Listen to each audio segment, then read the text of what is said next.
आज की क्लास में हम स्टार्ट करते हैं प्रॉब्लम ऑफ मासेस एंड पुली।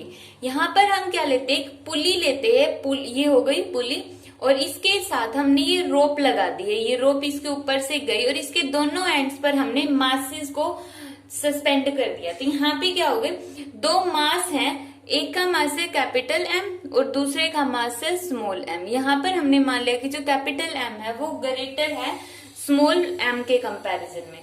तो इस केस में देखो, जब भी कोई भी बॉडी डाउनवर्ड डायरेक्शन में इस तरह से लटक रही होती है तो उसका क्या होगा, अगर कुछ ना कुछ मास है तो हमने मास और वेट में डिफरेंस पढ़ा था। मास और वेट में क्या डिफरेंस होता है, mass means quantity of matter और वेट मीन्स इस क्वांटिटी ऑफ मैटर को जब अर्थ अपनी तरफ खींचती है ग्रेविटेशनल फोर्स के थ्रू, उस फोर्स को ही हमने क्या नाम दिया है, वेट नाम दिया है। और फोर्स का फॉर्मूला होता है मास इनटू एक्सीलरेशन। तो इसका वेट होगा डाउनवर्ड डायरेक्शन में अर्थ की साइड, क्योंकि अर्थ इसको अपनी तरफ खींच रही है ना। यहाँ पे जो अर्थ है वो इस मास को अपनी तरफ खींच रही है, कितने फोर्स के साथ, mg फोर्स के साथ। तो यहाँ पे जो mg फोर्स है उसी को हमने क्या नाम दिया है, इसका वेट नाम दिया है। तो यहाँ पर देखो, जब हमने एक रस्सी मीन्स एक रोप के साथ किसी भी मास को नीचे की तरफ सस्पेंड करते हैं तो यहाँ पर क्या होगा, उस रस्सी के अंदर एक खिंचाव आ जाता है और उस खिंचाव को हमने क्या नाम दिया है, टेंशन।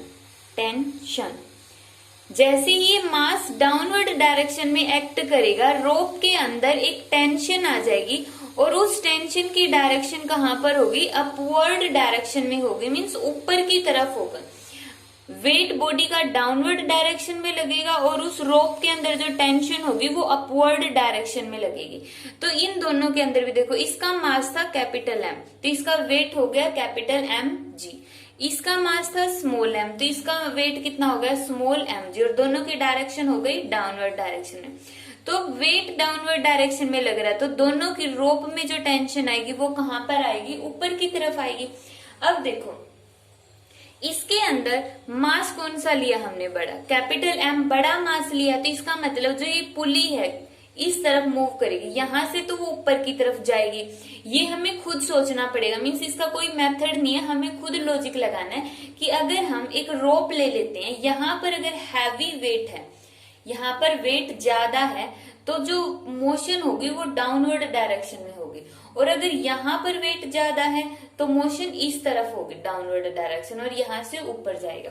तो यहाँ पर हमने कैपिटल एम बढ़ा लिया तो एक्सेलरेशन होगा डाउनवर्ड डायरेक्शन में, मीन्स ये मास है वो ऊपर की तरफ जाएगा तो इस साइड में एक्सेलरेशन ऊपर की तरफ और इस साइड में एक्सेलरेशन होगा डाउनवर्ड डायरेक्शन में। तो ये तो था फिगर की। फिगर को हम बनाएंगे कैसे, सबसे पहले उसका वेट लगा दो डाउनवर्ड डायरेक्शन में, फिर दोनों की टेंशन लिख दो, फिर एक्सीलरेशन देखो कि एक्सीलरेशन कैसे होगा। अब हम आगे देखते हैं कि आगे कैसे सोल्व करेंगे। यहां पर हम बना लेते हैं equation of motion. Equation of motion for mass capital M. इस कैपिटल एम के लिए देखो, वेट कितना है डाउनवर्ड डायरेक्शन में, एम जी वेट है। अब एम जी वेट है वो तो इसको डाउनवर्ड डायरेक्शन में खींच रहा है, लेकिन रोक कौन रहा है, टी। टेंशन इसको ऊपर की तरफ खींच रही है तो यहाँ पे क्या हो गया, एम जी माइनस टी। अब एक्सीलरेशन है किसके ऊपर, मास के ऊपर, तो एक यहाँ पर हो गया मास इंटू एक्सीलरेशन। टेंशन भी क्या होती है, फोर्स ही होता है, टेंशन भी क्या एक टाइप का फोर्स ही है। तो हमने तीनों फोर्स लिख लिए। एम जी डाउनवर्ड डायरेक्शन में है, इसको नीचे जाने से रोक कौन रहा है, टेंशन, इसलिए टेंशन को सब्ट्रैक्ट कर दिया। फिर भी एक्सीलरेशन हो रहा है तो ये हमने इसके इक्वल रख दिया। इक्वल क्यों रखा, देखो मास इंटू एक्सीलरेशन मीन्स इसके ऊपर यहाँ पर ये हमने नेट फोर्स ले लिया, नेट फोर्स। इस सिस्टम के ऊपर अगर मैं यहाँ से एक टाइम के लिए एक और रब कर देते हैं, इस मास के ऊपर टोटल फोर्स कितना लग गया, टोटल फोर्स कितना लग गया, M G minus T. M G नीचे की तरफ और टी ऊपर की तरफ। एम जी में से टी क्यों सब्ट्रैक्ट किया, टी में से एम जी क्यों नहीं सब्ट्रैक्ट किया। अगर बॉडी ऊपर की तरफ जा रही होती तो इसका मतलब टी बड़ा है, लेकिन अब तो बॉडी कहां पर आ रही है, नीचे की तरफ। हमने एक्सीलरेशन लिखा है नीचे की तरफ क्योंकि मास ये बड़ा है तो इसका मतलब एक्सीलरेशन होगा डाउनवर्ड डायरेक्शन में। तो इसका मीनिंग क्या हो गया, mg बढ़ा है तो mg माइनस टी। तो यहां से हमने लिख लिया mg minus T. F net, net force इसके इक्वल आ गया। और न्यूटन के सेकंड लॉ के अकॉर्डिंग फोर्स का फॉर्मूला क्या होता है, मास इनटू एक्सेलरेशन। एम ये कैपिटल मास है और ए मींस इस बॉडी के अंदर कितना एक्सेलरेशन आया है। ये तो हमने मान लिया फर्स्ट इक्वेशन। इसी तरह हम इक्वेशन ऑफ मोशन निकालेंगे। Equation of motion for small M. Small M के लिए, स्मॉल एम के लिए क्या होगी, स्मॉल एम के लिए देखो, अब जो वेट है वो डाउनवर्ड डायरेक्शन में लग रहा है, टेंशन ऊपर की तरफ। तो यहाँ पे नेट फोर्स किसके इक्वल होगा, नेट फोर्स किसके इक्वल होगा, कौन बड़ा, बॉडी कहाँ पर मूव कर रही है, ऊपर की तरफ, क्योंकि इस साइड में मास ज्यादा है और ये मास छोटा है, तो ये मास ऊपर की तरफ जा रहा है और ये मास नीचे की तरफ। तो मास ऊपर की तरफ गया तो कौन बड़ी हो गई, टेंशन, क्योंकि टेंशन इसको ऊपर की तरफ लेकर जा रही है, वेट इसको नीचे खींचना चाहता है। तो ये हो गई इसकी सेकंड इक्वेशन। इसको सेकंड मत मानो, पहले इसका नेट फोर्स मींस न्यूटन के सेकंड लॉ के अकॉर्डिंग एफ नेट किसके इक्वल होगा, small M A is equal to T minus M G. इसको हम मानेंगे इक्वेशन 2। अब हम ऐड करेंगे, एडिंग 1 एंड 2, दोनों इक्वेशन को ऐड करने के बाद क्या आता है, देखो एम जी माइनस टी, यहां पर हम रखेंगे एम जी माइनस टी, और इस साइड भी टी वाला कंपोनेंट है ना, इनको एक साइड में रख के ऐड करना है। यहां पर भी बेशक से चाहे ऐसे लिख लो, T minus M G is equal to M A. इसको इक्वेशन 2 मान लो। अगर कोई कंफ्यूजन हो रही है तो इसको इक्वेशन 2 मान लो। फिर हम दोनों को टी वाला कंपोनेंट एक ही साइड में होना चाहिए ऐड करने के लिए।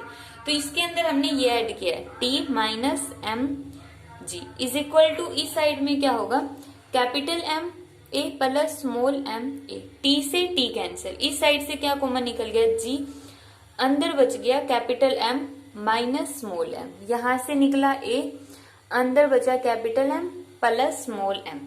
यहां से एक्सीलरेशन हमें निकालना होता है न्यूमेरिकल्स के अंदर कि बॉडी के अंदर जो ये पुली है इसकी रोप में या फिर इस बॉडी में कितना एक्सीलरेशन आया है, कितनी एक्सीलरेशन से ये मूव कर रही है, या फिर टाइम के अकॉर्डिंग इसकी वेलोसिटी कितनी चेंज हो रही है।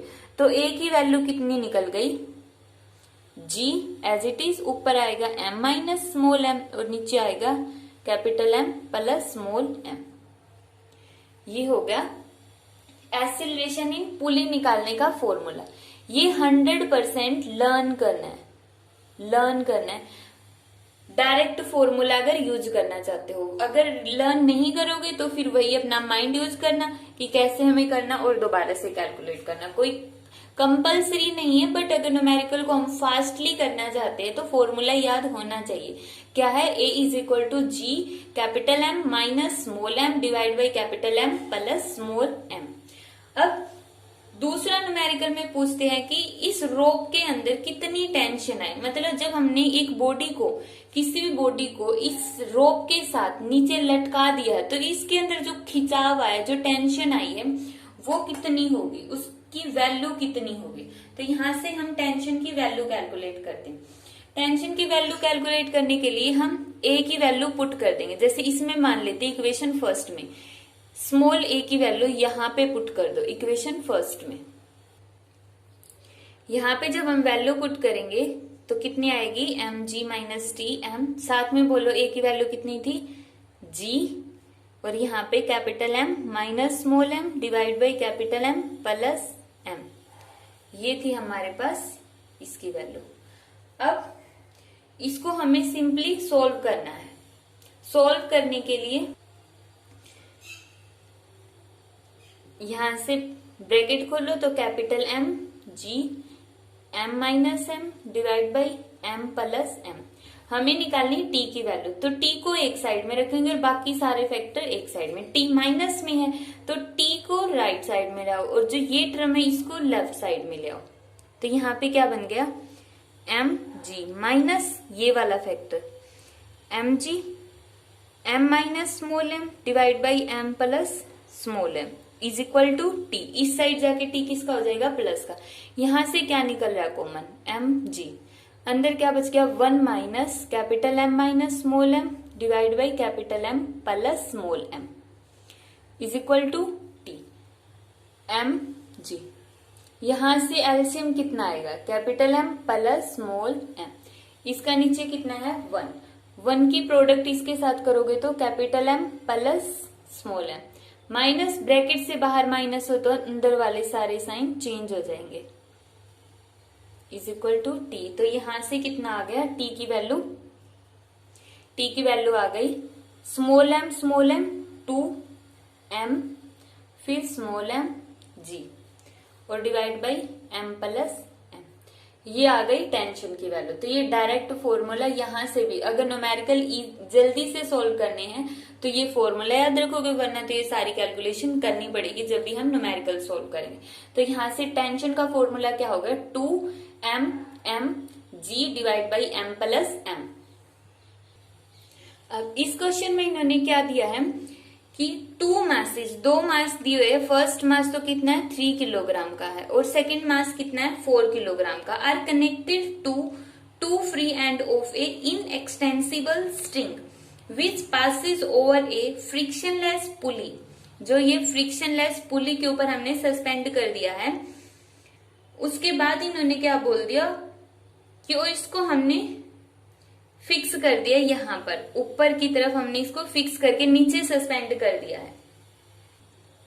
फिर कैलकुलेट क्या करना है, calculate the acceleration of a system. Acceleration of a system क्या फॉर्मूला होगा, capital M minus small M divide by capital M plus small M और divide by G. Capital M की जगह इन्होंने क्या दिया है, मास m2, तो इसको कैपिटल एम मान लो और m1 को स्मॉल m कंसीडर कर लो। तो एक्सेलरेशन कितना होगा, कैपिटल M की जगह 4, स्मॉल m की जगह 3, कैपिटल M की जगह 4 प्लस 3g, कितना आ जाएगा यहाँ पे 1/7 और g की वैल्यू 9.8, यहाँ पे आ गया 1.4 मीटर पर सेकेंड स्क्वायर। इसी तरह अगर हमें टेंशन निकालनी, टेंशन का फॉर्मूला क्या आ जाएगा, twice of m divide by m plus m G. Value put करो 2, कैपिटल M की जगह 4, स्मॉल m की जगह 3, कैपिटल M 4 प्लस 3 कितना हो गया, मल्टीप्लाई बाई जी।